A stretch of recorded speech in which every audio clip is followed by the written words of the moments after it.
반갑습니다. 여지훈 평가사입니다. 이렇게 또, 올해, 열심히 또 달리셔가지고요. 내년에 합격 증시하기 위해서 다 모이셨는데요. 정말 반갑고, 같이 또 1년 동안 또 잘 해봤으면 좋겠습니다. 지금 이 수업은요, 우리 해커스, 이제 감정평가 실무입니다. 우리 감정평가사 2차 과목이고요. 그 중에서 이제 총 3과목이 있죠. 이제 가장 중요한 이제 감정 실무가 되겠고요. 일단 오늘 저녁에 있을 본격적인 이제 기본 이론 수업 전에 공부를 도대체 어떻게 해야 될 것인가 라는 부분을 이제 오늘 주제로 해가지고 특강 시간 마련했습니다. 그 저번 주에 있었던 이제 설명회가 있었는데요. 설명회에서 뭐 시간이 짧다 보니까 그렇죠? 그래서 전반적인 스케줄 정도만 설명을 드렸고 구체적으로 공부를 어떻게 될지에 대해서는 설명을 이제 못 해드렸거든요. 오늘은 이제 첫 시간은 구체적인 공부를 어떻게 할 것인지에 대해서 이제 좀 설명을 드리고 그 다음에 이제 두 번째 시간은 그래도 뭐 전반적으로 이제 감정평가가 뭔지 좀 아셔야 되는 거니까 3방식에 대해서 특강 시간 갖도록 하겠습니다. 자, 우선 지금 뭐 제 소개를 하려고 했는데 제가 좀 바쁘다 보니까 PT 자료로는 없어요. 없고 예, 보면 뭐 제 양력이 여기 강의 계획서 요게 보시면 바로 나올 것 같은데요. 네, 뭐 둘째 장이 있습니다. 네. 저는 이제 그 여주윤 평가사고요. 뭐 교수 이렇게 되어 있는데 전 평가사라는 호칭이 훨씬 편하고 뭐 실제로도 이제 뭐 현업을 워낙 많이 하다 보니까 뭐 거의 다 평가사님 아니면 이제 또 밑에 보시면 제가 회사 하고 있거든요. 그래서 이제 뭐 대표거든요. 그래서 이제 뭐 대표 이렇게 불리고 있는데 우선 제가 이제 23회 합격생이고요.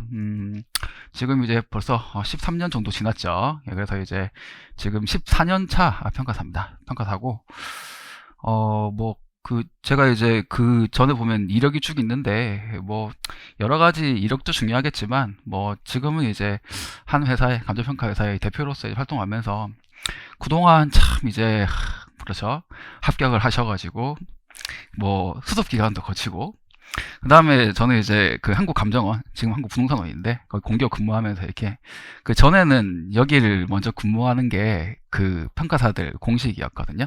그래서 이제 공기업에서 이제 일을 배우고 나와서 이제 민간 기업에서 이제 그 수익을 창출하고 이런 건데, 그래서 제가 이제 그 공기업 한 5년 정도 근무를 하고요.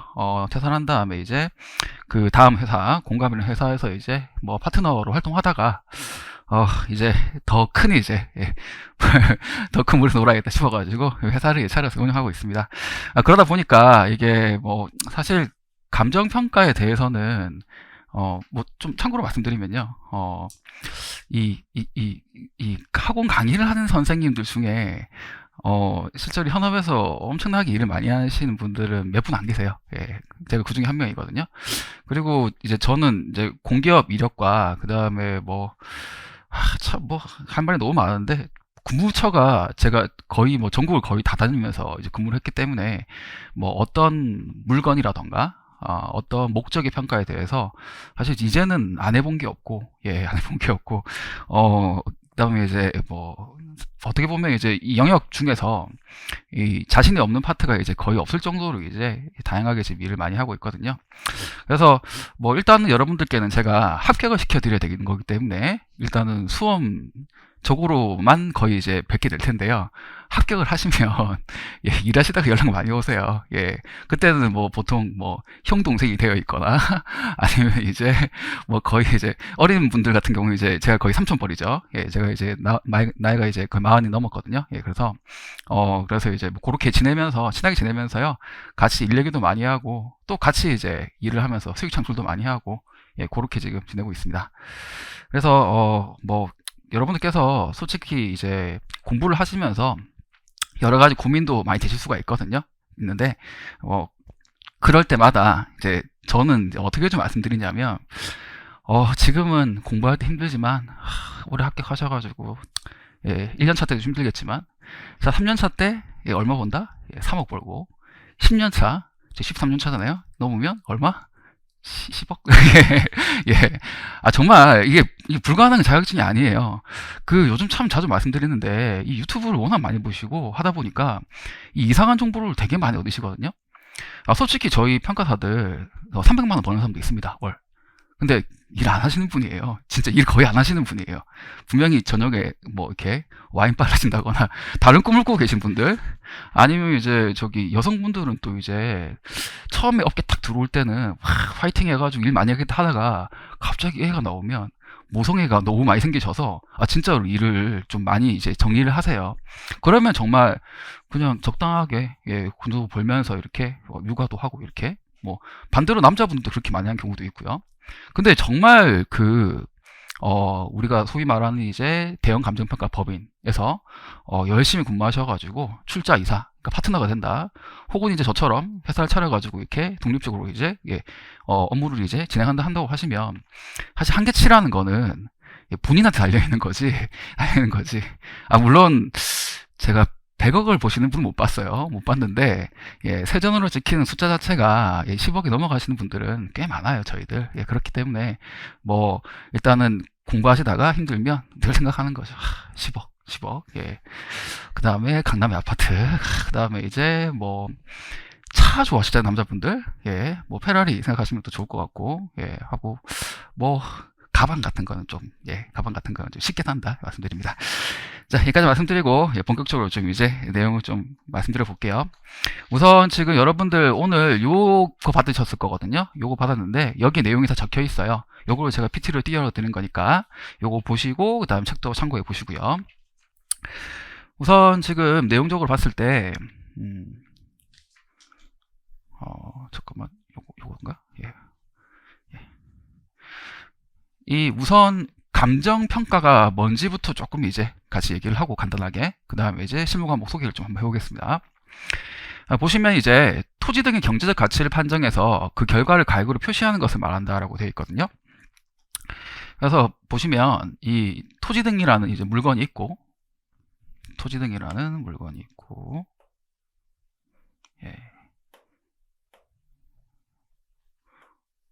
물건이 있고, 경제적 가치, 요거를 이제 판정하는 직업인데요. 우리 감정평가서라는 이제 보고서가 있습니다. 거기다가 표시를 해가지고 이제, 그 물건의 가치에 대해서 이제 어떻게 보면 인증을 한다? 하는, 그런 이제 전문 자격사입니다. 토지 등이라 되어 있으니까 보통 여러분들 관심 많이 가지시는 이제 부동산이 우리 이제 업역의 위주가 되고요. 요즘 같은 경우는 이제 뭐 기업에 대한 가치라던가, 그 다음에 무형적인 권리, 유튜버 분들 그 있잖아요. 특화권 이런 것도 저희 하거든요. 하고 뭐 그런 것도 이제 저희들 해서 어떻게 보면 이제 뭐 좀 옛날 표현을 하면 뭐 사람 빼고 뭐 다 평가한다 하는 건데, 정말로 많은 영역에서 저희들이 이제 우리가 감정평가사가 보고서에 기입하고 사인한 그 금액이 그대로 활용되면서 이렇게 경제사회가 이제 굴러가게 도와주는 이제 직업이 되겠습니다. 그래서 지금 요 경제적 가치를 판정하는 부분을 이제 우리가 배우는 거라서 과목 자체도 좀 재밌어요. 이게 전자칠판 너무 오랜만에 써봐서 좀 어색한데 조금 이제 양해 부탁드리고요. 그래서 요 경제적 가치를 이 경제적 가치라는 감정평가액을 이제 표시를 하는 건데, 그러면 이제 우리 2차 과목인 감정평가 실무, 감정평가 이론, 감정평가 및 보상 법규, 법규까지 해서 이 세 과목이 있는 건데, 그 세 과목 중에 이제 정말로 감정평가액을 만드는 과목이 이제 우리 감정평가 실무 과목이 되겠습니다. 그래서 사실 이게 내용적으로 공부를 하면 조금 쉬워 보이는데, 실제로 자료를 드리고 숫자를 만들려고 하면 되게 막막해지는 게 이 과목이거든요. 그래서 여러분들께서는 이제 우리 실무 과목에 대해서 정말 열심히 하겠다 말씀 이제 생각을 좀 해주시면 될 것 같고요. 우선 우리 시험 자체가 이렇게 어떻게 시험이 치러지냐면, 그것도 알아야 이제 우리가 지금 좀 이제 접근이 되는 거니까, 우리 시간이 지금 100분 주어지거든요. 100분 주어지는데 100분이라는 시간 동안 100점이라는 것을 풉니다. 100점. 1번 문제가 40점, 2번 문제가 30점, 20점, 10점 해가 4가지 문제가 구성이 되고요. 40분 동안 40점짜리를 풀어서 뭐 최소한 요즘은 한 50점 정도는 받아야 되니까 예, 40점을 20점 받는다. 이런 생각으로 이제 해야 되는 거거든요. 그러면서 이제 빈 답안지에다가 논술형으로 숫자를 만들어야 되고, 그리고 이제 계산기까지 쳐야 됩니다. 그래서 주어진 시간 동안 100점 안주를 하는 것 자체가 힘든 과목이 이제 1교시 우리 실무 과목이 되겠고요. 이론이랑 복귀랑은 완전히 다릅니다. 완전히 다르고, 너무도 어려운 과목이기 때문에 제가 뭐 겁들어서 죄송합니다만은, 예, 공부하는 방법이 약간 달라요. 지금 좀 이따 말씀드리겠지만, 그 다른 과목들은 이론이랑 법규는 일단은 내용 공부를 먼저 한 다음에, 그 다음에 이제 한참 지나서 모의고사로 내가 이제 써보는 연습을 하거든요. 근데 신기하게 우리 과목은 시작하자마자 제가 바로 문제 풀라고 말씀드려요. 뭐 사실 지금 당장도 지금 이 특강을 안 듣고 계시는 분들 시작했다 그러면 지금 풀고 계셔야 되거든요. 그래서 어차피 이론이든 법규든 나중에 이제 쓰는 공부를 해야 이제 실력이 많이 올라갑니다만은, 실무 과목은 특히나 이제 쓰는 게 너무 어렵기 때문에 시작하자마자부터 쓰는 연습을 한다라는 것이고, 어떻게 보면 이제 여러분들은 그 1년에서 2년 정도의 감정평가 실무의 지옥으로 일단 들어오신 거예요. 시험 치고 나면 뭐가 좋냐면, 내일부터 실무 안 풀어도 돼. 그게 가장 좋거든요. 그런 과목이라서 여러분들 좀 이제 이런 특징이 있다 좀 말씀드리고, 그 다음에 이어서 이제 여기 보시면 그럼 어떤 파트가 이제 크게 구성되냐라는 건데요. 첫 번째가 이제 감정평가 3방식이에요. 오늘 2교시 때 설명드릴 부분이고요. 토지라는 걸 평가할 때, 건물이라는 걸 평가할 때 어떤 기법을 써서 한다라는 건데, 그 기법이 시장성에 근거한 이제 방법, 수익성에 근거하는 방법, 그리고 비용성, 원가에 근거한 방법, 세 가지라고 부르기 때문에 3방식이라고 부릅니다. 이 3방식이라는 논리 자체는 모든 물건에 다 적용이 돼요. 적용이 되는데, 어떤 물건은 3방식이 다 어울리는 경우도 있고, 어떤 물건은 3방식 중에 어느 하나만 어울리는 경우도 있고, 두 가지가 어울리는 경우도 있고, 이렇게 섞여 있거든요. 그리고 이제 3방식 중에 어느 하나가 우위에 있고 어느 것이 열위에 있고, 이런 식으로 특징이 구성되어 있어가지고, 우선 토지와 건물에 대한 3방식을 먼저 배운 다음에 요거를 가지고 다른 물건에 응용해서 적용하는 것이 가장 큰 관건이 되겠습니다.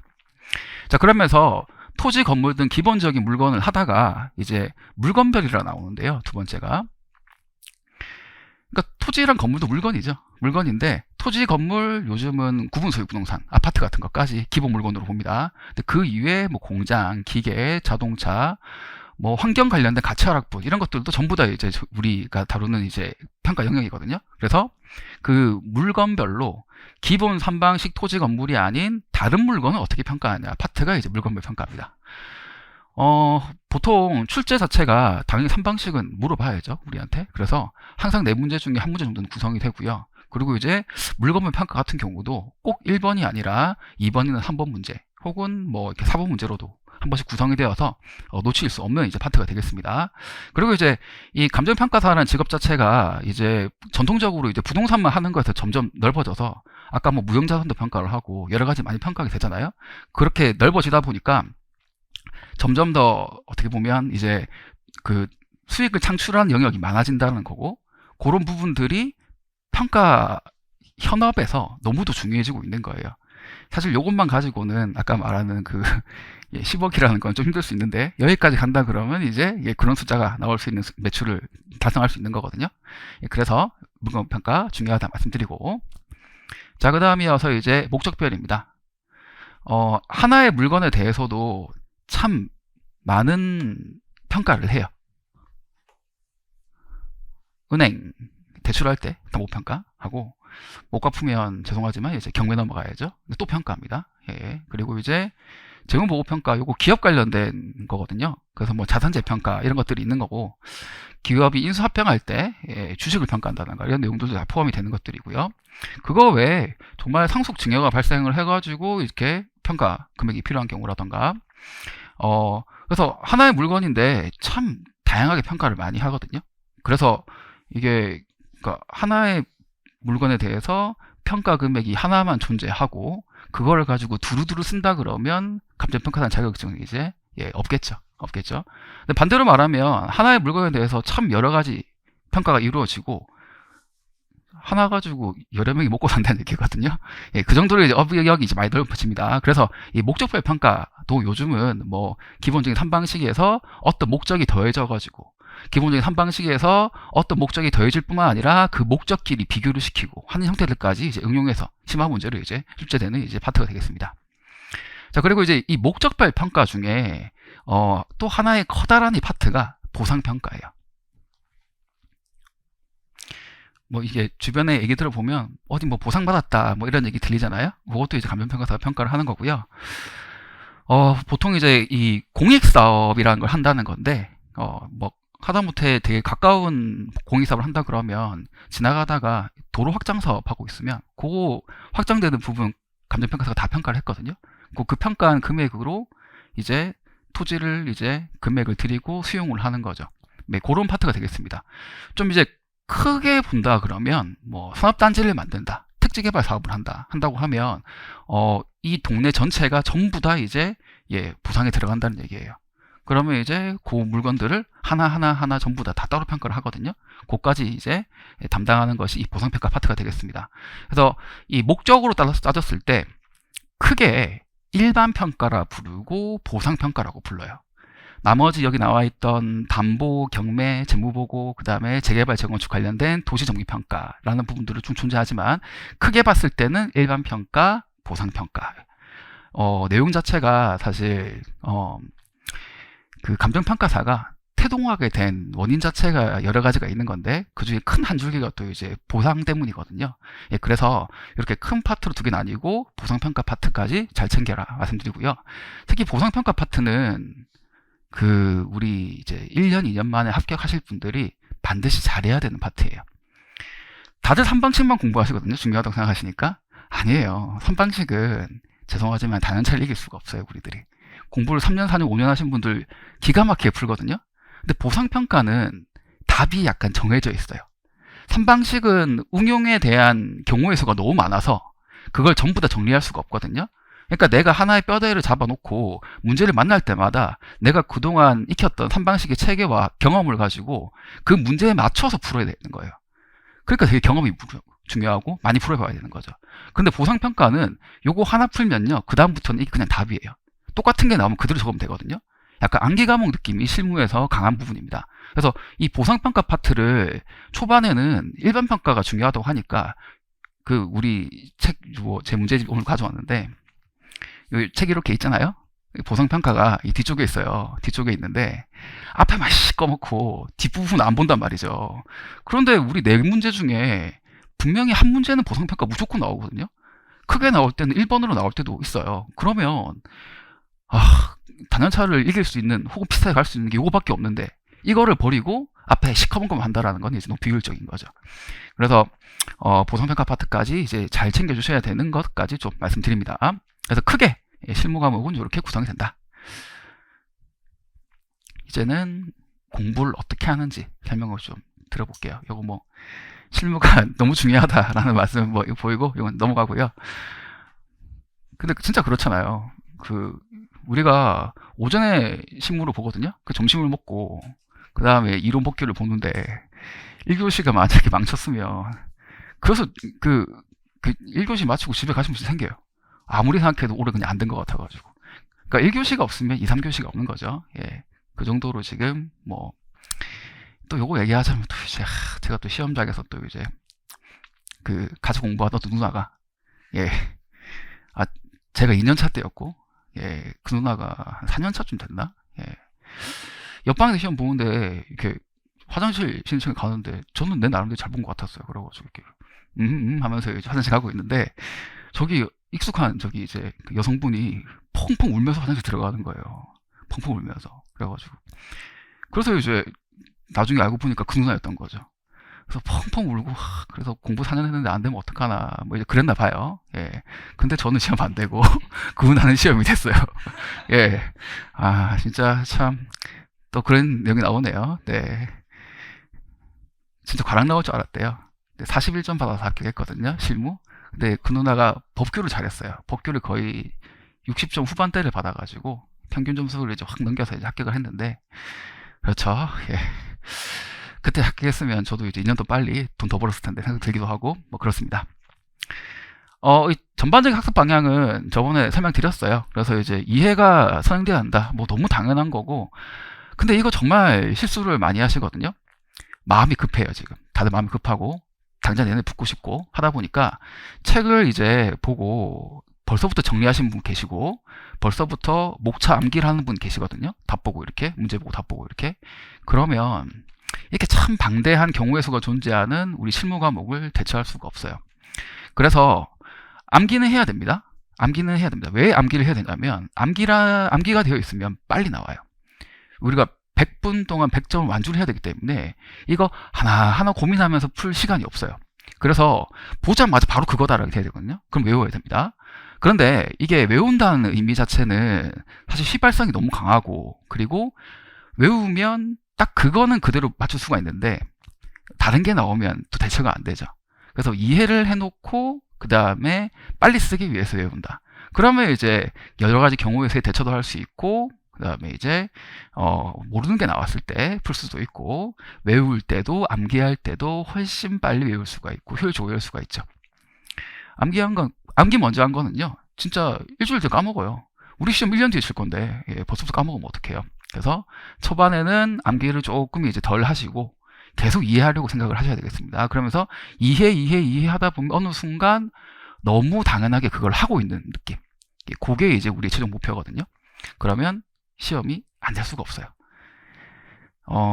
그러니까 이제 뭐 보통 우리 한 200명 정도 배출이 되고 뭐 190명, 180명 정도까지 내려왔는데, 이 단순 경쟁률만 보면 와, 뭐 1차 시험 뭐 8,000명 보는데 200명밖에 안 뽑는다, 이거 숫자밖에 안 보이잖아요. 실제 그렇지 않아요. 정말로 제대로 공부하고 실력이 있는 사람은요, 합격권이라는 이제 숫자로 부르는데 보통 합격권의 숫자는 한 2배수밖에 안 됩니다. 허수들이 참 많아요. 참 많거든요. 그래서 결국 이제 그 400명과의 싸움을 한다는 거고, 내가 그 400등 안에 들어야 된다는 건데, 이해가 되어 있으신 분들은 400등 정도가 아니라 그냥 뭐랄까 언어도 레벨이라 되나? 그냥 그 실무를 우리가 지금 10,000명이 공부하는데, 근데 내가 실무를 이 안에서 한 10등 정도 안에 든다는 얘기예요. 이 방금 말한 자연스레 체득된다는 게, 모든 파트가 체득되면 그냥 수석을 거의 할 수 있습니다. 근데 거기서 일부 파트만이라도 좀 아까 막 굵직굵직한 부분만이라도 이해가 되어 있으면요, 뭐 실무 등수가 400등이 아니라 뭐 50등 뭐 안에 들어가는 건 아무것도 아니에요. 대부분들이 거의 비슷하게 공부하시거든요. 마음이 급하니까 외우는 걸 위주로 해가지고. 그러면 간단하게 400등 500등 사이에 있는 거예요. 그래서 운 좋으면 되고 운 안 좋으면 또 1년 지나고. 근데 계속 운이 안 좋으면 어떡하죠? 그런 거는 이제 방지해야 되기 때문에 제가 강조드리는 말씀입니다. 법규정이라는 거는 이제 뭐 딱딱한 얘기 같은데요. 요거는 제가 좀 뒤쪽 파트에 보면 그 법규 체계도로 해가지고 제가 하나 들어놓은 게 있어요. 그걸로 여러분들이 뭘 해야 되냐면 내 머릿속에 책장을 만들어야 됩니다. 책장. 그래서 책장 파트 뭐 시작할 때 맨 앞에가 이제 화폐 시간 같이 나오고, 그 다음부터 바로 이제 토지평가가 나오는데 거기서 이제 뭐 공시지가 기준법이 쭉 나오고, 토지 중에서 특수토지 나오고, 그 건물이 나오고, 다른 게 나오고, 쭉쭉쭉 나오면서 일반 평가 파트에 책장을 쭉 만드시는 거고요. 그 다음에 이제 이쪽 넘어오면 보상이라 그랬죠. 또 토지 보상부터 쭉 가고 마지막에 생활 보상까지 쭉 오고, 그 다음 요 파트가 이제 나머지 목적들이거든요. 그래서 이 법 규정 자체를 큰 틀로 해가지고 요거를 가지고 이제 책장을 만든 상태에서 문제를 풀 때마다 이건 그렇게 풀었었지라고 접근하는 것이 아니라, 이 문제는 요 파트에 있는 요거네, 요걸 싹 꺼내 쓰는 느낌? 싹 꺼내가지고, 요건데 내가 여기 내용 정리가 이 부분이 안 되어 있구나 해가지고 문제를 잘 못 풀었으면 내용 정리해서 여기를 딱 집어넣고. 그래서 문제를 풀 때 쉬운 문제는 한 개씩만 꺼내서 문제를 풀 수가 있는데, 어려운 문제는 동시에 몇 개를 꺼내야 되거든요. 조합을 해서 풀어야 돼요. 그게 지금 요걸로 해야 된다는 거거든요. 그래서 요거 이제 나중에 설명 좀 드리겠습니다. 그리고 이제 물건별, 목적별 특징인데요. 아까 말씀드렸던 선방식을 잘 이해하면 다른 물건에 적용 가능하다. 특정한 목적에 대해서 이해를 하고 있으면 다른 목적에 대한 특징만 파악을 하면 응용 가능하다. 요 내용이거든요. 요거는 제가 수업을 진행을 하면서 하나하나 익힐 수 있게 말씀드리겠습니다. 자, 본격적으로 이제 스케줄과 공부방법입니다. 요거는 이제 저번에 설명드렸는데요. 다시 한번 간략하게 설명을 드릴게요. 자, 지금이 25년 4월입니다. 이제 스타트를 하는 거죠. 정말 내년, 여러분 지금 이 자리에 지금 계신다는 거는요, 이제 내년 시험 생동차 볼 수 있다는 거예요. 사실 이게 좀 더 지나가지고요, 연말쯤에 들어오신 분 계시거든요. 왜냐면 1차 공부부터 하면 될 것 같으니까. 그래서 연말에 오셔가지고 1차 공부를 쭉 하다가 그냥 오시면 2차 공부 하나도 안 돼 있잖아요. 생동차 들어가도 할 수 있는 게 없습니다. 근데 우리는 지금 여기서 시작을 했기 때문에 생동차 시험을 합격할 수 있는 확률이 생긴 거거든요. 그래서 이때 시작을 하는 거고, 이때부터 이제 보시면 이 수업 위주로 좀 설명을 드리면, 지금 인문에서 그 다음에 실무 이론을 배우는 이 시기가 되고, 그러면서 이제 문제집 풀고 계셔야 되거든요. 기초 문제집 풀고 계셔야 됩니다. 그래서 풀면 되고, 그리고 이제 쭉 넘어와가지고 문제풀이 초급, 중급, 기출까지 해가지고 쭉 단계를 이어져 오는데요. 교재가 이제 패스라 되어 있는데 죄송합니다. 해커스로 바뀌었죠. 해가지고 해커스 문제 푸시면 되겠고, 그래서 이제 실무 이론을 지금 7월 달까지 배우는 강의가 개설되어 있고, 실무 이론을 배우셔야 되는데, 이 실무 이론을 배우면서 문제는 풀고 계셔야 돼요. 자, 문제를 풀고 있다가 언제 테스트를 받느냐? 요때 테스트 받는 겁니다. 문풀 강의 개설되거든요. 그러니까 문풀 강의가 개설될 때, 그때 문제 풀기 시작하면 이미 늦습니다. 수업 따라오는 것도 벅차요. 근데 내가 먼저 한 3바퀴 돌리고 들어온단 말이죠. 그러면 제가 알려드리는 문제풀이 스킬을 쫙쫙 흡수가 가능해요. 자, 그 다음 이어서 중급으로 오면 중급 오시면 되겠고, 초급에서 중급 문제집, 처음에 초급 풀다가, 초급도 엄청 어려운데 중급 넘어오면 갑자기 또 확 어려워지는 느낌이 들거든요. 그래도 하고 계셔야 됩니다. 그래서 중급으로 또 이제 테스트 하시고, 그리고 이제 우리 기출 문제 풀어야죠. 기출 문제는 정말 어려워요. 왜냐하면 우리가 내년에 시험 칠 그 문제잖아요. 그러니까, 근데 이미 나온 기출까지 마스터를 해놓아야 그 다음에 있는 거고, 응용된 문제를 풀 수 있는 거기 때문에 연말까지 기출을 정리해야 됩니다. 그래서 초급과 중급을 풀다가 이제 기출을 한두 번 정도, 한 번 정도 혼자 풀고 난 다음에 문풀 기출 강의 오시는 거거든요. 그러면 또 엄청 어려워, 또 이게. 근데 여기까지 다 해놨으면 이제 내년에는 좀 편한 거죠. 자, 이 시기 때 여러분들은 이제 1차를 같이 병행을 하시게 됩니다. 1차 병행을 하시게 되겠죠. 그래서 이제 빠른 분들, 빨리 시작하신 분들, 회계학과, 경제학에 대한 기본 베이스가 없으신 분들은 7월부터 들으셔야 돼요. 회계열부터 들으셔야 되는 거거든요. 하셔야 되고, 회계랑 경제에 대한 그 기본 상식이 있으신 분들은 9월, 10월부터 하셔도 됩니다. 그래서 그때부터 이제 병행을 하시는 건데, 진짜 지금 고민을 많이 하신 분들이 이제 작년에 이제 1차를 쉬셨다가 이제 아슬아슬하게 안 되신 분들 계시잖아요.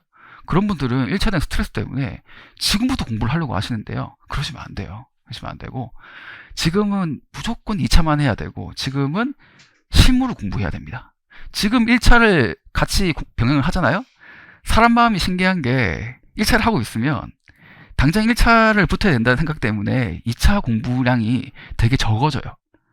그러니까 만약에 오늘부터 진짜 독한 마음으로 나는 이제 오늘부터 1차를 1시간씩만 공부하겠다. 그럼 만약에 석 달 동안 하면 90시간이잖아요. 90시간을 쭉 빼서 뒤에 90시간을 2차를 공부하겠다. 절대 사람이 안 그래요. 이미 이 90시간 1차 해버렸고요. 나는 똑같이 1차 공부를 또 하고 있어요. 근데 합격을 딱 했는데 1차를 75점 이렇게 받으면, 그러면 이제 좀 오버해서 공부한 거거든요. 가장 좋은 점수가 한 60점 후반대 정도가 가장 좋습니다. 적절히 공부하신 거예요. 60점 초반대로 합격하신 분들은 진짜 아슬아슬하게 되신 거거든요. 그러면 안 돼요. 진짜. 그래서 한 70점 나올까 말까 한 점수로 하는 게 제일 좋은데, 그러면 내년에 이제 석 달 남았어요. 석 달 남았는데 2차 공부를 또 너무 안 하셔가지고 역시 확률이 되게 적어진다는 거죠. 그래서 여러분들 꼭 참으시고 그래도 정말 이 석 달 동안은 이제 2차 공부만 한다 하시고, 그 다음에 조금 이제 1차 자신 있으신 분들은, 베이스가 있으신 분들은 석 달 더 2차에 할애한다 생각하셔가지고 넘어오시면 좋겠습니다. 조금 옛날 얘기 말씀드리면, 지금 1차가 여기 4월이잖아요. 예, 지금 4월인데 예전에는 2월에 쳤거든요. 2월에. 그러면 언제 시작하냐면요. 똑같이 10월에 시작하는 거예요. 10, 11, 12, 1, 2. 5개월 공부하고 했는데 지금 4월이잖아요. 그러니까 제 생각에는 12월에도 될 것 같거든요. 근데 이제 다들 불안하시니까, 그리고 해가 넘어가고 안 넘어가고 불안하시니까, 그래서 좀 일찍 시작하고 뭐 학원에서도 이제 빨리 강의 개선을 하는 건데 정말 시간 조절 잘 하셔야 됩니다. 1차와 2차의 난이도는 뭐 저번에 이제 말씀드릴 때 뭐 10배 말씀드리고 했는데 많이 겁먹으실까봐 옆에 최동진 평가사는 20배라고 말씀드렸잖아요. 솔직히 거의 100배예요, 100배. 예. 1차는 시간을 투입하면 다 합격하세요. 다 합격하세요. 예, 객관식이고 이제 절대평가잖아요. 다 합격하시는데 2차는 상대평가이고 남보다 잘해야 되는 거기 때문에 내용 자체가 어려운 걸 떠나서 경쟁률 자체가 사실 100배인 거거든요. 예, 그런 느낌으로 좀 보시면 내가 지금 당장 1차를 불안해 할 게 아니라 2차를 벌써부터 불안해 해야 한다라는 말씀을 좀 드립니다. 자, 그래서 지금 요 스케줄 지금 요렇게 그래서 강의 자체가 기본 강의가 지금 12월에 끝나거든요. 예, 끝납니다. 예, 끝나고 그 다음에 이제 올 7월부터, 그러니까 7월이 지금 2차 시험이잖아요. 2차 시험이고 2차 시험을 끝내자마자 바로 그 다음 연도 준비인 연기가 시작됩니다. 사실 이제 여기 사기가 있는 거죠. 여기 사기가 있고 예, 연기가 시작되는 거거든요. 그래서 여러분들은 또 이제 전업으로 공부하시는 분들은 반드시 병행을 하셔야 되겠고요. 요거는 이제 평일에 개설되는 기본 강의이고 여기는 토요일에 하게 되는 모의고사 강의입니다. 세 과목을 다 써보는 연습을 하는 거거든요. 요거는 정말 중요해서 요거 한번 참여할 때마다 내 평균 점수가 0.1점씩 오른다 생각을 하셔야 돼요. 그래서 이거 뭐 한 번 나왔다가 안 나왔다 하시면 안 되는 거예요. 한 번 했다 그러면 무조건 끝까지 달려야 되는 거고 답안지 무조건 내셔야 되고요. 네, 그렇게 해서 지금 커리큘럼 자체가 이렇게 하면서 뭔가 지금 되게 준비가 안 된 상태에서 하는 것처럼 보이지만 이렇게 억지로 학원에서 당겨주는, 선생님이 당겨주는 대로 스케줄이 끌려와야 그래야 칠 수 있는 확률이 생기는 거예요. 이거 그냥 뭐 나는 잘 모르겠고 천천히 1차부터 하고 하나하나 다지고 하면 예, 요때쯤 오신 분 계시거든요. 마지막에 한 개도 못 풀어요. 못 풀거든요. 예, 그래서 여러분들은 이걸 꼭 병행을 하셔야 된다 말씀드립니다. 자, 이때 이제 공부한 자료가 뭐냐면 역시 실무는 예, 초급 기본 문제집, 중급 기본 문제집, 그리고 기출 문제집을 푸시는 거고요. 기출이 지금 여기서 혼자 한번 공부한 것, 같이 와서 한 바퀴 돌린 것 가지고 부족해요. 그래서 이제 계속 연도가 넘어가서 공부를 하시는 거거든요. 그리고 이제 여기 스터디라고 돼 있는데 이게 뭐냐면 주말에 푼 거를, 토요일에 푼 거를요, 내가 따로 또 풀어봐야 돼요. 한 번 풀어서는 안 되거든요. 이때 뭘 하냐면 연기 거 한번 다시 풀고, 요 더 넘어가면 1기 거 다시 한번 풀고, 넘어오면 2기 것도 풀고 3기 거 풀고 이런 식으로 계속 쭉 이제 이어집니다. 그래서 조금 미리 말씀드리면 암기를 하셔야 되는데 예, 요거는 예, 오늘 그냥 바로 이제 가져가셔야 될 텐데. 자, 초급 7, 중급 7, 기출 5, 스터디 3, 7753. 네, 회독수입니다. 전업 수험생 기준 회독수입니다. 명가락을 할 수 있는 최소한의 회독수라고 보시면 되겠습니다. 자, 직장인 병행하시는 분들 7회독 너무 어렵죠? 예, 할 시간이 없습니다. 그러면 정말 이까지는 해야 된다. 5, 3, 2 요렇게요. 5, 3, 2. 사실 5, 3, 2 해도 명가락 할 수 있거든요. 근데 제가 좀 불안해서 7753 전업수험생분들은 해주셔야 돼요. 그러면 이제 대략적으로 풀게 되는 그 점수가 요 7753을 채우시면 5만 점쯤 되거든요. 5만 점. 100점 말씀드렸잖아요. 5만 점쯤 돼요. 5만 점 정도 풀면 예, 시험장 이제 들어가서 합격의 확률이 생기는 겁니다. 그렇죠. 그래서 어쨌든 이때는 기본기를 쌓으시고 이제 응용, 그리고 이제 이미 나왔던 기출은 또 다 습득을 하시고, 그 다음부터는 이제 앞으로 시험에 나올 거를 대비를 하는 건데, 이제 선생님이 이제 뭐랄까 준비시켜 드리는 거고, 어떻게 보면 막판에 가면 이제 찍어 드리는 거죠. 올해 시험 뭐 나올 것 같다. 그리고 이제 어떻게 보면 이제 전략적인 부분들, 이때쯤 되면 내 실력은 거의 정해져 있어요. 이제 팍 끌어올리다가 뭐 6월 됐는데 거기서 뭘 더 어떻게 하겠어요. 그러면 갖고 있는 실력으로 최대한 점수를 뽑아내는 전략이 필요하거든요. 그래서 뭐 문제를 풀 때 뭐 1, 2, 3, 4 푸는 게 아니라 내 전략은 4, 2, 3, 1이다 뭐 이런 식이라던가 이런 것들. 그 다음에 이제 뭐 그 답안지 쓸 때 다 풀려 그러면 완주를 못 하잖아요. 그러면 풀다가 이거는 버리거나, 이거는 쓸 때 약간 거짓말 답안 쓰거나 채우는 거죠. 그래서 기본 점수를 쭉쭉 받고 풀 건 풀고 버릴 건 버리고 이런 전략이라던가 그런 것까지 제가 준비해 드리거든요. 예, 그래서 요 시기에 따라서 이렇게 올라간다 말씀을 드립니다. 지금 초급 푸시는 분들 너무 어려우실 거예요. 예, 근데 정말 몇 달 만에 스스로가 바뀌는 게 확 느껴지거든요. 이제 솔직히 이제 2년 차 안에 공부를 하시면서요, 실무가 쉬운 적은 한 번도 없을 거예요. 합격을 할 때까지. 예. 한 4년쯤 공부하면 실무가 좀 쉬워질 수 있는데, 여러분들이 4년까지 가실 분들이 아니니까, 예, 빨리 끝나면 1년 만에, 조금 늦게 끝나면 그 다음 연도. 그래서 말씀드리는 게, 지금 이렇게 이쪽 오다가, 여기서 이제 1차 공부를 병행을 하시죠. 1차 합격을 하시고, 그 다음에 석 달 준비해가지고 지금 내년 시험 바로 보실 거고요. 그 다음에 뭐 해야 되죠? 예, 바로 공부해야 됩니다. 바로 공부. 바로 또 연기 시작하잖아요. 이제 기본은 할 필요가 없는 거예요. 이제는 이제 어려운 것만 푸는 거죠. 어려운 것만. 그래서 다시 한 번 더 연기 1기, 2기, 3기, 4기를 해가지고 쭉 이제 1년 동안, 예, 우리 1차 한번 합격하면 그 다음 연도까지 쉴 수 있잖아요. 그래서 이제 동차 해 있고 유예 해가 있는데, 유예 해는 진짜 이제 편하게 2차만 쭉 하시면 되는 거죠. 그러면 이제 이미 이렇게 좀 갖추어져 있으면 그 다음 연도는 이제 편하게 시험장에 들어가시는 부분이 있겠습니다.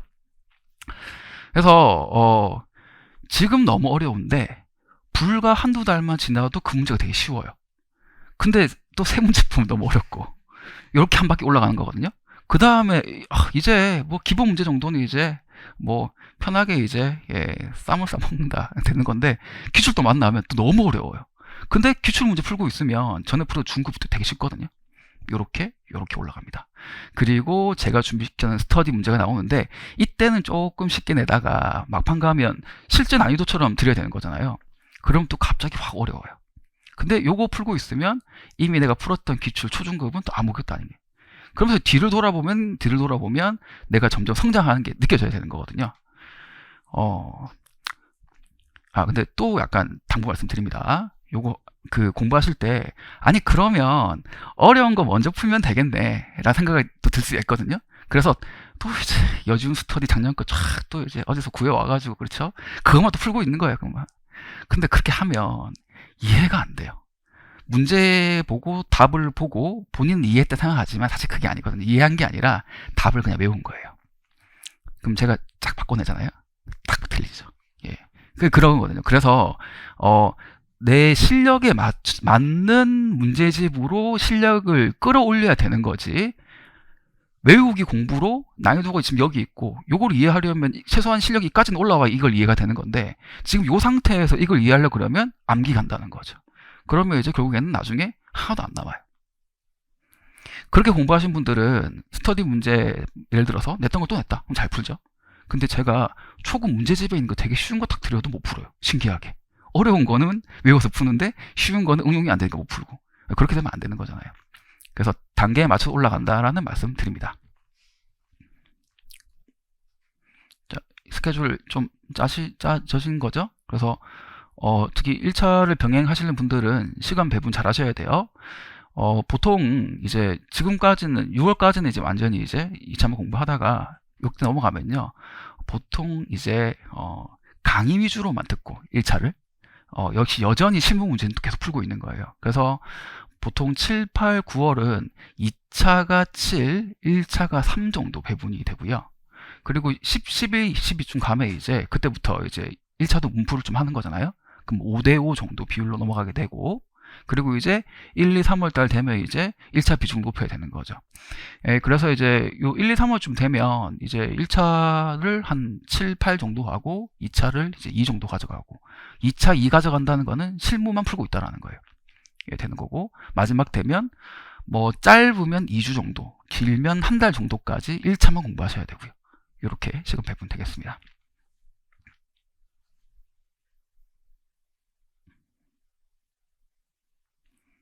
자, 뒤부터는 이제 뭐 실무 이론 뭐 듣는 내용 나오는 건데요. 이거 읽어보시면 되는 부분이고, 네.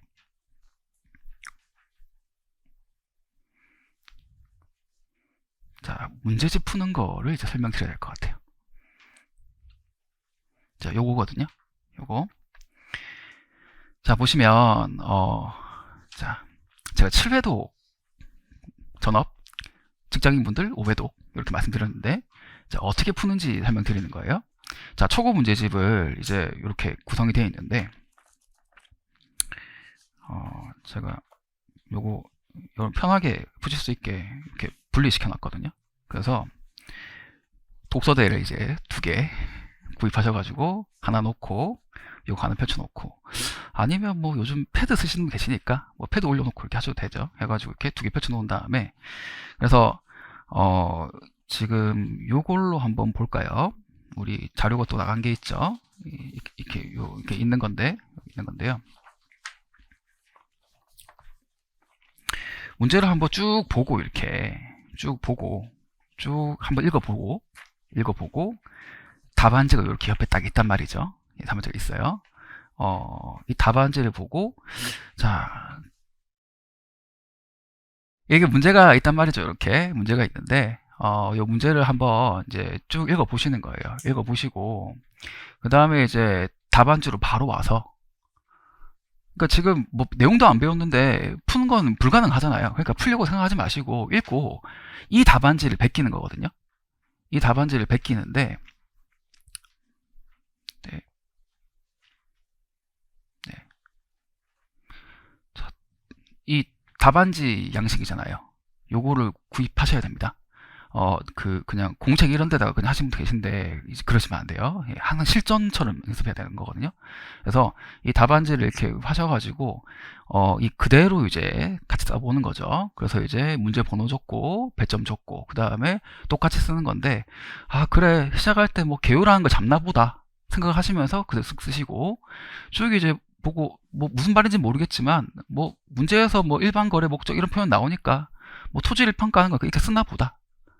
기후시점은 뭔지 모르겠지만 뭐 이런 거 쓰나 보다. 그래서 문제 뭐 어떤 날짜가 나오니까 그 날짜 기준에서 뭐 평가하는 건가 뭐 이런 식으로 약간 처음 베낄 때는 약간 추정하는 느낌으로 좀 가셔도 돼요.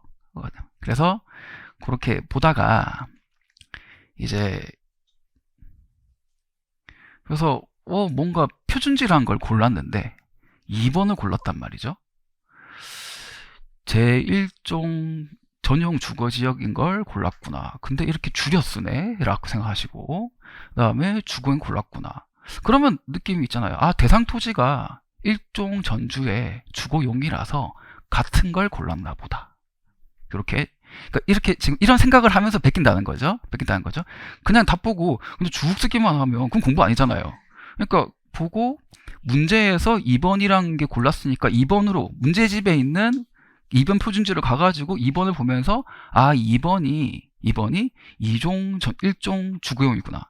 보면 1종 문제 보시면 2번이 주거용의 1종 전주인데 1번 보면 주상용이네요. 그리고 4번 보면 업무용이네요. 아, 그래서 1번, 4번은 이용상황이라는 게 달라서 안 골랐구나. 뭐 이런 식으로 이제 한다는 거죠. 그럼 3번이랑 5번은 왜 안 골랐지?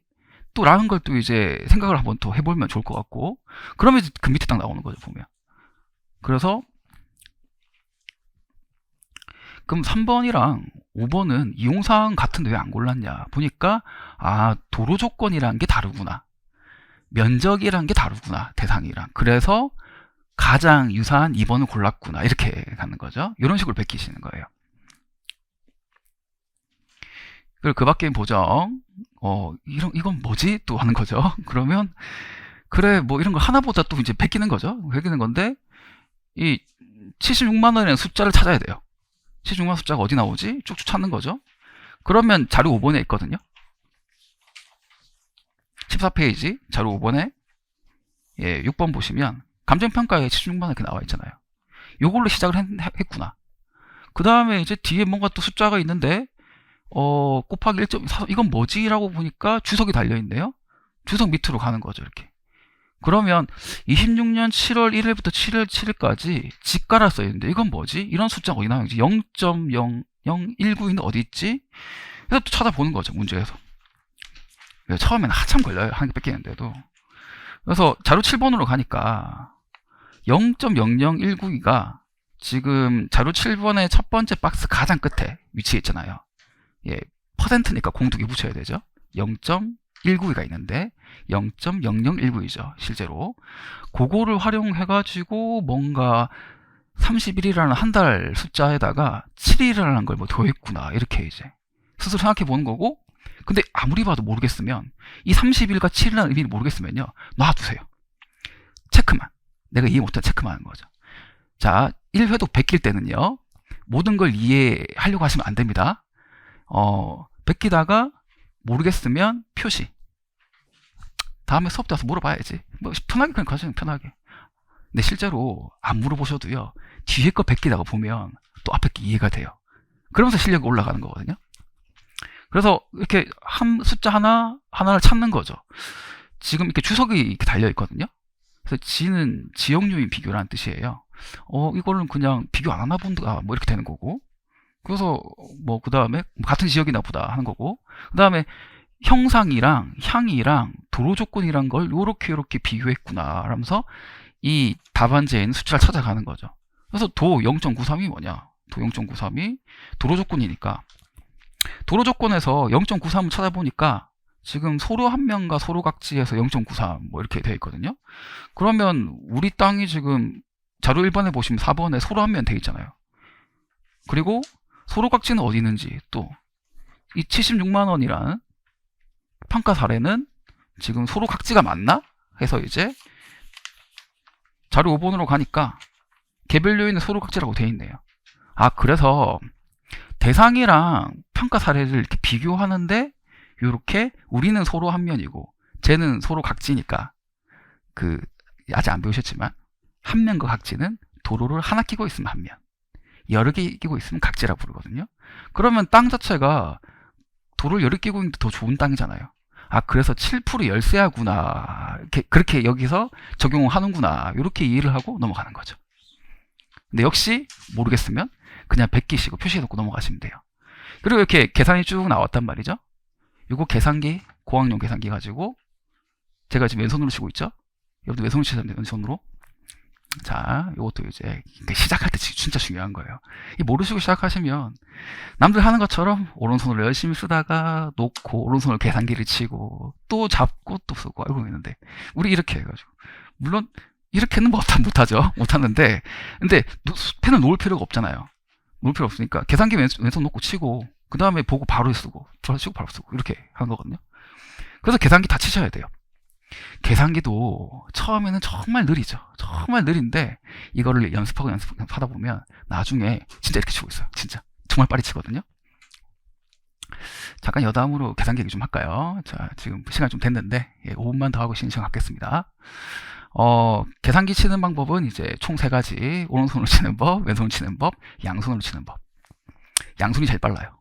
양손 치는 건 어떻게 하냐면 이렇게 계산기를 놓고 요 펜을 한 손 든 다음에 요 세 손가락으로 치는 거거든요. 이렇게 치는 건데 계산기 자체는 이게 더 빠른데 저는 4년 공부하면서 안 해본 게 없거든요. 그래서 자, 결과적으로는 왼손이 가장 빨라요. 그럼 얘도 이렇게 쓰다가 이렇게 치다가 어떻게 되냐면 보통은 이렇게 하시는 분들은 문제지가 여기 있고 답안지 여기 있으면 이 가운데다가 놓고 치거든요. 놓고 치고 이렇게 쓰는 거예요. 놓고 치고 치는 건데 이것보다 이렇게 치고 이렇게 치는 게 더 빨라요. 해보면. 그래서 오른손이 가장 느리니까 이제 오른손 하면 안 됩니다. 오른손 시작하는 순간 등수가 확 밀렸어요. 지금 벌써. 보고 계시는 분들 다 왼손 들어가셔야 되고 왼손으로 치실 때 어떻게 연습을 하셔야 되냐면 어, 내 손가락에 있는 자판을 보고 치는 게 아니라 화면을 보고 쳐야 되는 거예요. 화면을 보고. 그러니까 손 감각으로 치는 거거든요. 손 감각으로. 그러니까 처음에는 이제 이게 안 보면 이제 숫자가 어디 있는지 안 보이죠. 안 보이는데 나중에 되면 되는데 그러니까 자판을 보고 칠 때 손 감각만을 쳐야 되기 때문에 초반에는요 그 조그만 스티커 같은 거 구하셔가지고 그 저기에다가 계산기에다가 중간중간에 붙여 놓는 거예요. 요철을 만들어 놓으면 감각이 생기는 거잖아요. 그래서 이제 정말 그 예, 손 안 보고 화면만 보고 치고 연습해야 되고요. 또 빨리 치려고 연습하시는 분들은 빨리 치면서 오타를 많이 내시거든요. 그러지 마시고 천천히 치더라도 안 틀리게 쳐야 돼요. 그러니까 내가 치고 있는 숫자를 보면서 쳐야 돼요. 감각으로 친다 그래서 화면도 안 보고 치는 분이 계시거든요. 근데 이게 진짜 무서운 일인 게 시험장 가면요 계산기 칠 때 정말 1년 2년 동안 공부 열심히 연습해도요 손이 떨려요. 너무 긴장돼가지고 이게 이렇게 치거든요. 그러면 생각보다 실수가 많이 나온단 말이죠. 그러니까 천천히 쳐도 돼요. 근데 여러 번 치면 안 된다는 거죠. 자, 예를 들어서 한 번 쳤어요. 뭔가 나 스스로 불안해. 한 번 더 쳐요. 이것도 습관인데 한 번 더 쳐요. 다른 숫자가 나왔어요. 어떡할 거예요? 또 쳐야죠. 그러니까 한 번만에 못 끝내면 결국 3번 치게 되는 거거든요. 그러면 그때부터 식은땀 쫙 나면서 이제 그때부터 점점 이제 그 왜 시간별 그래프 있잖아요. 합격률 시간 쭉 이제 내려가는 거죠. 이렇게 해가지고 이제 하나 풀었다 좀 올라가고 내려가고 이렇게 올라가 내려가고 이렇게 하거든요. 그래서 계산기를 정말 그 정확하게 치는 연습을 하셔야 되고 혼자 연습하실 때도 계산기를 2번, 3번 치는 습관이 들이시면 안 돼요. 스스로의 불안한 마음이 이제 습관이거든요. 그러니까 습관적으로 2번, 3번 치신 분 계신데 그러면 역시나 100점 안주하기 힘들어집니다. 여기까지 말씀드리고 꿀팁은 수업할 때마다 틈틈이 생각나는 대로 말씀드릴게요. 네. 그래서 쭉 이어서 요 내용도 문제를 보고 답안지를 본 다음에 내 답안지에다가 써나가는 형태 이렇게 하시고 써나갈 때 펜 꼭 그 여러분한테 맞는 펜을 찾아야 되거든요. 특히 또 연필로 연습하시는 분 지운다고 절대 안 됩니다. 그래서 안 되고 우리 이제 수업용 펜들이 있는데 그 요즘은 이게 2차 시험용 해가지고 세트로 약간 팔아요. 여러 개 돼 있는 거를. 그래서 그거를 구입하신 다음에 계속 연습 이 펜 이거 아니야. 이 펜 이것도 아니야. 뭐 해가지고 내 펜을 찾는 거거든요. 그래서 그렇게도 이제 펜 연습하시고 그래서 만들면서 결국에는 이런 결론이 나왔구나. 비중가액 동일하게 하시면서 뭔가 복잡한데 일단은 고 하자 해가지고 이런 결론이 나왔구나. 그리고 요거 글 쓰는 것도 그래도 공부하실 때도 숫자만 또 중요하니까 숫자만 또 하시고 글을 안 쓰시는 분 계신데 아닙니다. 이거 전부 다 점수에 들어가는 것들이거든요.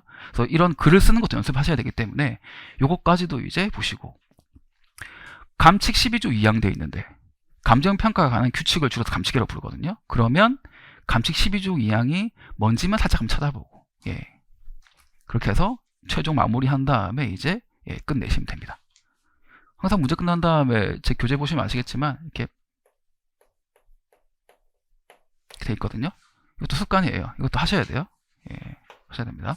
네. 자, 그렇게 해서 우선 1회 독재 베끼는 부분을 좀 설명드렸거든요. 그 다음에 이제 그 다음부터는 어떻게 하는 건지 좀 설명을 또 드릴게요.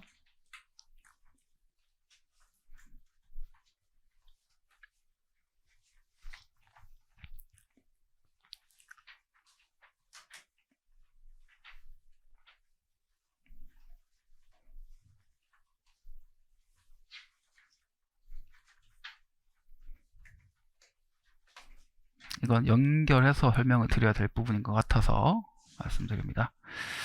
자, 그래서 1회독을 그렇게 했습니다.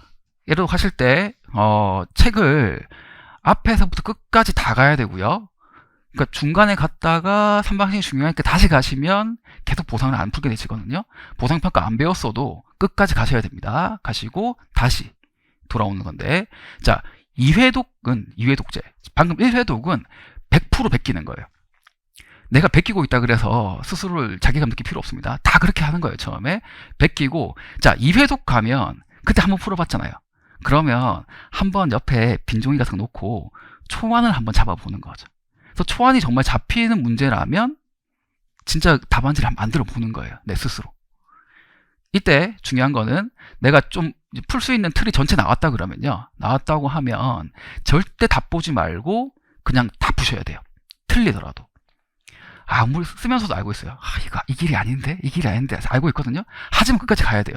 이것도 습관이 중요한 게 2회 독재 조금만 막혀도 보시는 분 계세요.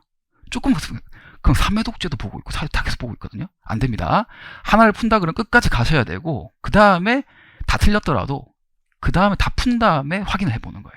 확인해보고 다 틀렸으면 새로 푸는 거죠. 답안지 한번 보고 새로 풀고. 근데 어떤 문제들은 전혀 감도 안 오는 문제가 있어요. 분명 2회 독재도. 그러면 열고 그냥 편하게 베끼시면 됩니다. 그래서 2회 독재까지는 베끼세요. 베끼고 사실 3회 독이 가장 중요합니다. 2회 독재는 그냥 솔직히 정말 힘드시면 다 베끼셔도 되는데 3회 독부터는 제가 아까 말씀드렸던 초안을 잡고 답안지 써보는 것을 모든 문제를 다 해야 돼요. 또 하다가 막히면 보고 아닙니다. 이제는 웬만한 뭐 한두 문제 진짜 어려운 거 빼고는 진짜 무조건 다 그냥 끝까지 가보는 거예요. 계산금 다 치고. 그 다음에 답안 확인한 다음에 완전히 틀렸으면 답을 한번 쭉 본 다음에 또 덮어요. 새로 풀어보는 거예요. 그럼 신기하게 풀려요. 3회 독재에 그래서 꽤 풀리는 게 생기거든요. 그럼 그때 여러분들 한 단계 팍 오른 거예요. 이렇게 실력이. 그래서 하시고 4회 독재는 이제 조금 편한 느낌 듭니다. 이제는 한두 문제, 몇 문제, 10문제 이내 정도만 뭔가 약간 좀 잘 모르겠다 생각이 들지 나머지 문제는 거의 다 풀 수가 있게 돼요. 그래서 4회 독재는 4회 독재는 이제 그렇게 준비하시고 자, 4회 독재 할 때 표시를 하셔야 됩니다. 표시. 다음에 5회 독재 풀어볼 만한 것. 4회 독재 되면 토지평가 1번 문제 이거 있잖아요. 기가 막히게 푸세요. 기가 막히게 풀거든요. 이 정도는. 그러면 이걸 5회 독재 또 풀어볼 필요는 없는 거잖아요. 빼고 다른 걸 풀어야 되거든요. 그래서 내가 실패했던 문제들 위주로 체크를만 해놓으시고요. 그래서 5회 독재는 그것만 푸시는 거예요. 6회 독, 7회 독도 마찬가지입니다. 그러니까 7회 독쯤 되면요. 풀 게 몇 문제 안 남아요. 그리고 이제 6회 독, 7회 독 넘어가실 때는 이거 내년을 위해서 기본적인 문제 위주로 좀 추려볼까? 해서 지금 초급 요 문제가 총 지금 1500점인데요. 1500점인데 이걸 한 300점 정도만 좀 추려가지고 내년에 기본기 빠르게 한 바퀴 돌려야지. 자, 우리 아까 봤죠? 지금 우리가 4월부터 지금 이제 쭉 오다가 1차 시험을 4월에 딱 친단 말이죠. 내년 4월에. 그 다음에 4월에 갑자기 와가지고 실물 다시 풀려 그러면 어려운 거 풀기 힘들잖아요. 그럴 때는 여기 쉬운 문제를 빠르게 한 바퀴 돌리고 넘어와야 되는데 다 풀려면 너무 많잖아요. 그러니까 내가 추려놓은 문제만 그때 한번 더 푸는 거거든요. 그렇게 해가지고 준비. 그래서 하나의 교재를 이렇게 그런 형태로 5회독 내지 7회독으로 마스터를 하시면 그때부터 다른 책으로 넘어가시면 되겠습니다. 자, 일단 1교시 여기까지 하고요. 10분 쉰 다음에 4시 한 15분부터 2교시 하도록 하겠습니다.